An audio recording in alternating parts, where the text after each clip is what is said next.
Hi, hello, how are you? And welcome to this new venture. So we're going to deal with human interactions, human relationships. Why? Because every day we interact with people, and sometimes you don't know the invisible forces and rules that govern human interactions. And so we are here to explore that and see how we can grow through learning how human interactions operate and then relate better with people in society. My name is Sam Nabule, and this is the IHNDY series on human relationships, and I shall be here with my friend Jeff. Yeah. Do you mind introducing yourself? Well, I don't mind. My name is Jeff, and I'm glad to be here once again, and this time round having this conversation on human interactions. Thank you, Sam, for the invitation. Karibu sana. Now, two people meet, two strangers meet on a hallway somewhere, a corridor somewhere. What informs the kind of relationship they'll establish from that without knowing each other? Personality. Personality will inform that. Personality will entirely boils down to the subjects, who they are, and the kind of energies they bring. And the easier way to get this is some people walks into those social spaces and you know right away they're bringing in positive energies, and that changes the reality of those rooms because someone realizes that personality.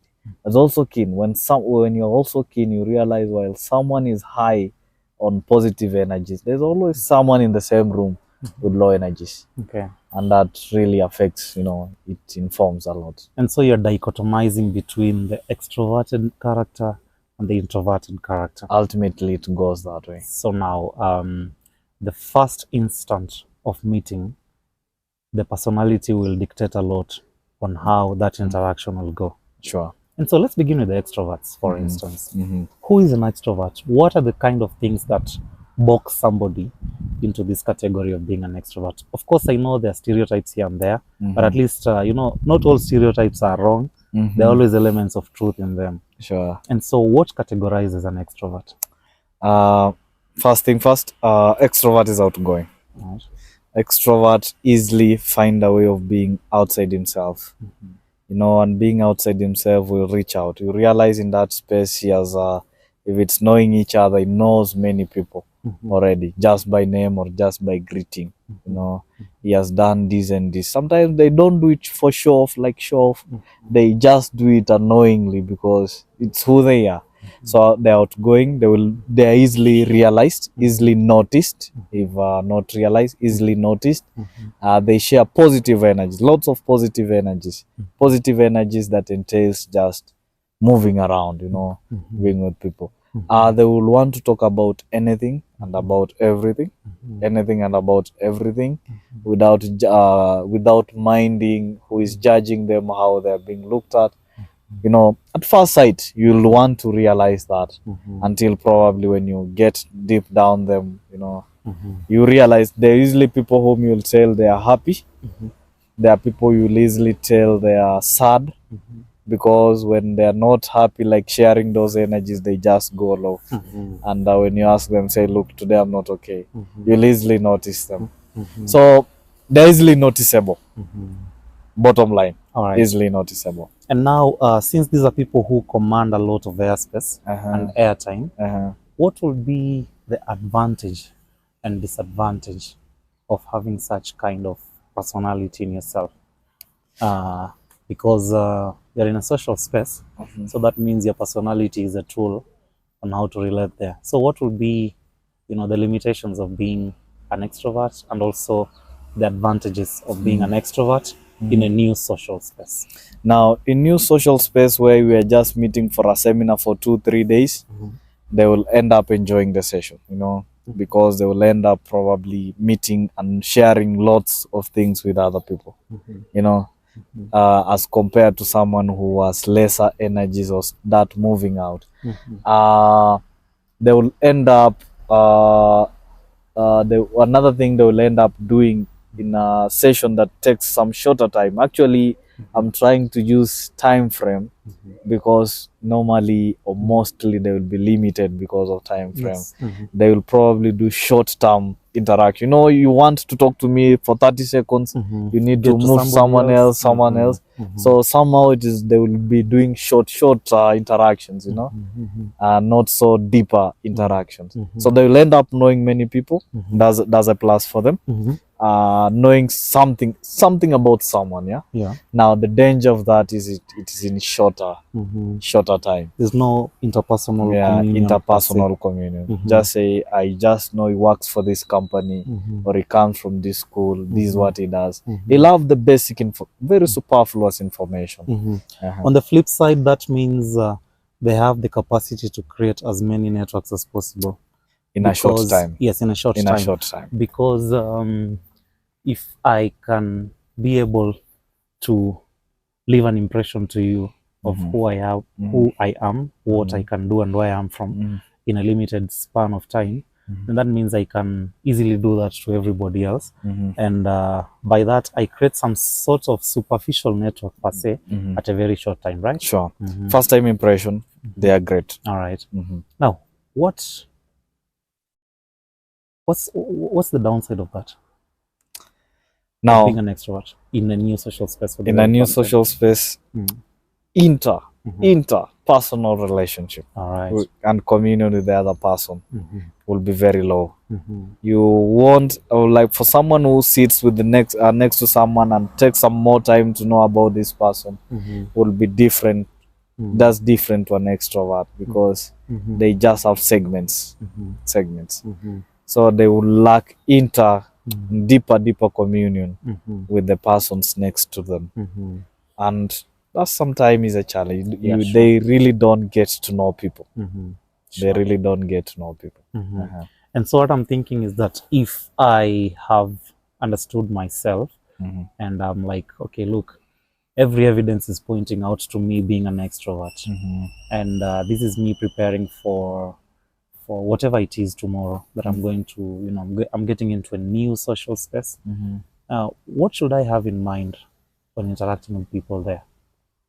Conscious that I fit in this category of people called extroverts. First thing first, first impression, you want to make sure you are selling a good one. You want to make sure you're painting a good impression. Even if you are an extrovert, make sure those many people you're meeting, they are having the good. They will remain with a positive one. Remember, when you sell a bad one, it cuts across.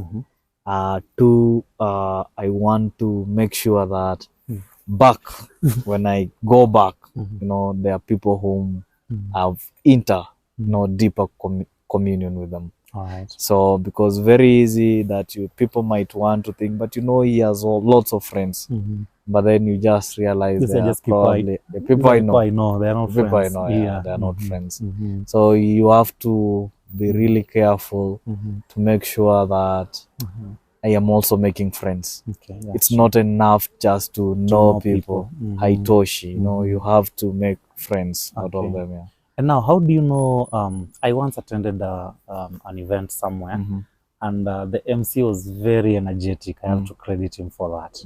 However, the energy was misplaced because that energy was not for that audience, in the sense that his choice of words, his choice of hooks, his choice of stories were totally misplaced. But the energy was there.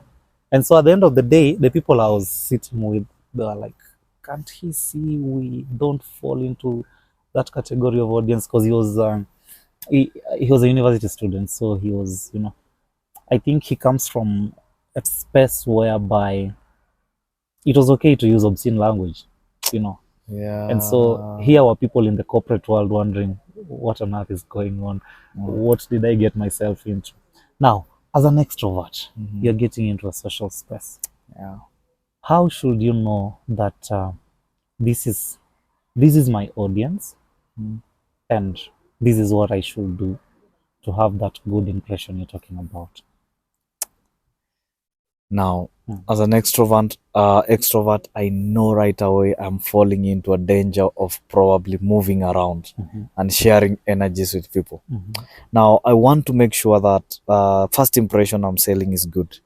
I want that will mean I have also to know my space, the people I'm meeting, and most importantly, if anything, try to regulate that. Okay.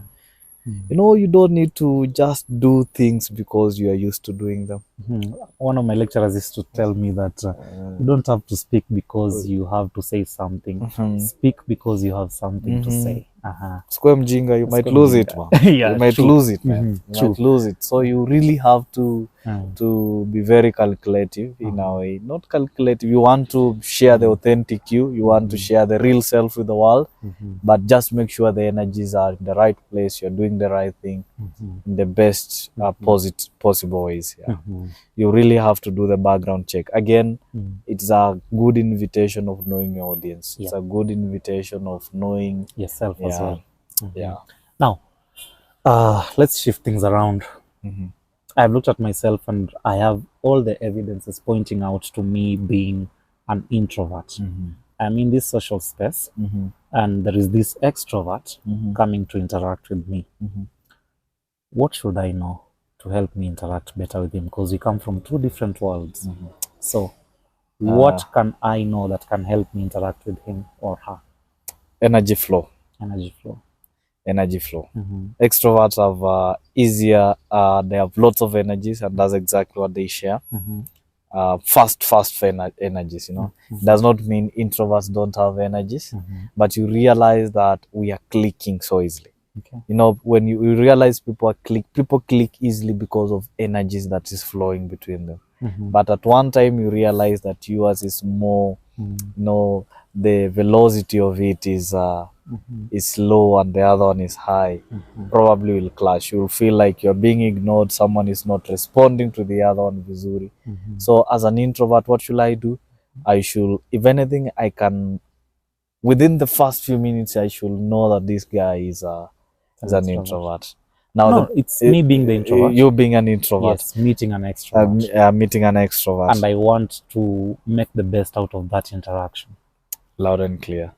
First, understanding energy flow is different, is something, right? Then I wouldn't want to change an introvert to become something is not. Yes. I want you to remain as who you are. Yeah.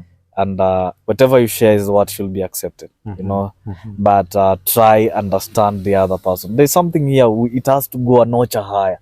I have to understand that there's a different person from me.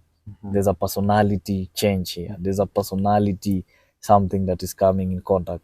So what I should do, if I have that understanding, there are things that I wouldn't just say to please, but I'll try to be very authentic in the interaction.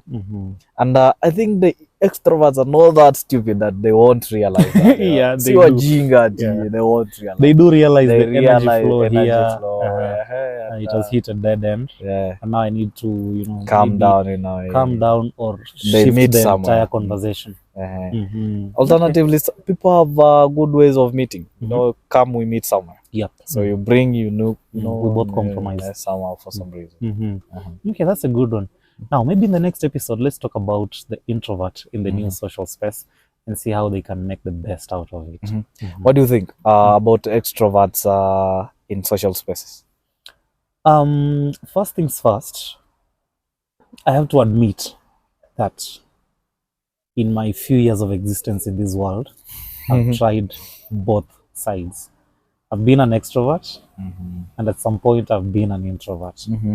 And I appreciate both personalities. I really, really do. Because you realize that these are two different universes that it will be wrong to compare them on a comparative scale. Now, for extroverts, I think the only challenge that I had as an extrovert was the idea of, having verbose, what people call verbal diarrhea. Being so, there is one thing to emanate energy out of you, and there's another thing to just say words. Now, most people think that just saying words means you are radiating energy, but it's not the case. Yes, Sure. words can give that energy, but they don't always give that energy. Doesn't follow necessarily. Yes. And so it's important for an extrovert to understand that words are just a tool of giving out this energy. Yeah. but I can still light up a room without, having this verbose, this verbal diarrhea. Loud and clear. Now, that means you have to know your audience very, very well. It's one thing to just walk into a room and you're like, hi, hello, how are you guys? Let's do this, without even knowing who's there. But you get into a room, you walk into a social space, it just takes some few minutes or seconds to, to weigh the room. Sure. You might even spot someone there, someone that you know, and even ask them, hey, what exactly is this event about? Where am I? Who are these people? Or even you can just see the trend. You can walk into a room and it's a room of millionaires and billionaires. How will you know? You can look at their watches. You can always tell. Or you can look at Rolex. Yeah, you can always tell. Yeah. And so I feel it's important for an extrovert to take a few moments just to study the audience. It might be 3 seconds, it might be 1 minute, it might be 1 week, but at least make sure you study your audience before beginning to sell out this energy. Loud and clear. In the long run, we all want to be relevant, man. We want to be relevant in this. We sell a good reputation. Yeah. I mean, it's all we desire. All right. So let's tackle introverts in the next episode, and I hope you'll be tagged along as we do this, and up to the final episode. And at the end of it all, the goal is growth. Loud and clear. Thank you, and see you in the next episode. Big up.